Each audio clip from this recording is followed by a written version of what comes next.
4,08,000 કરોડનું જે બજેટ રજૂ કરવામાં આવ્યું એની અંદર તમામ રીતે અને તમામ જિલ્લાઓને ફાયદો થાય તે પ્રકારના બજેટની જાહેરાત કરવામાં આવી અને સાથે અરવલ્લી જિલ્લાનો પણ મહદઅંશે ક્યાંક ને ક્યાંક સમાવેશ થયો છે। ત્યારે સરકારનો હું આભાર પણ માનું છું।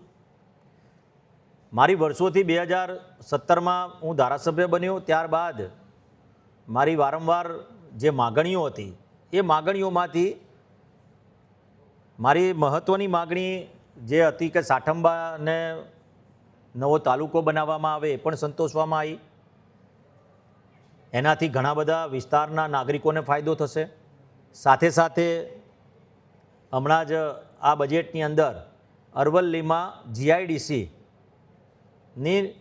જાહેરાત કરવામાં આવી અને એ જાહેરાતના સૌથી વધારે જો ફાયદો થવાનો હોય તો બાયડ વિધાનસભામાં GIDCની સ્થાપના થવાની છે અને એના માટેની જગ્યા શોધવાનું કામગીરી પણ અધિકારીઓ દ્વારા ચાલુ થઈ ગઈ। એટલે સરકારશ્રીનો પણ હું આભાર માનું છું।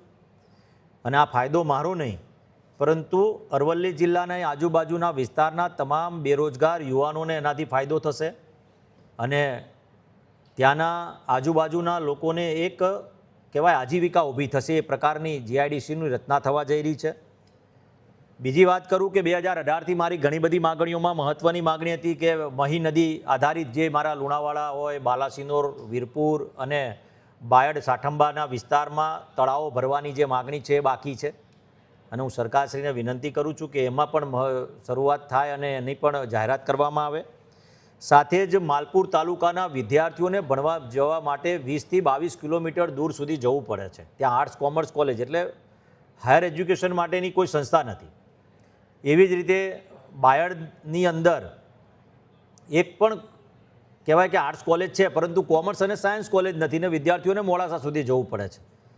એ પણ મારી માગણી છે અને પણ હું કહેવાય કે સરકારશ્રીને વિનંતી કરું છું કે વિદ્યાર્થીઓના ભવિષ્યને ધ્યાનમાં રાખીને એના પર પણ એક મહોર મારવામાં આવે તો વિદ્યાર્થીઓને ભણતર માટે આગળ દૂર સુધી લાંબુ ના થવું પડે।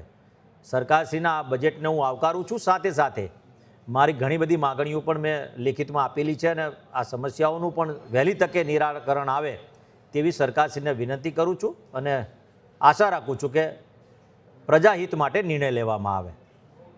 આભાર।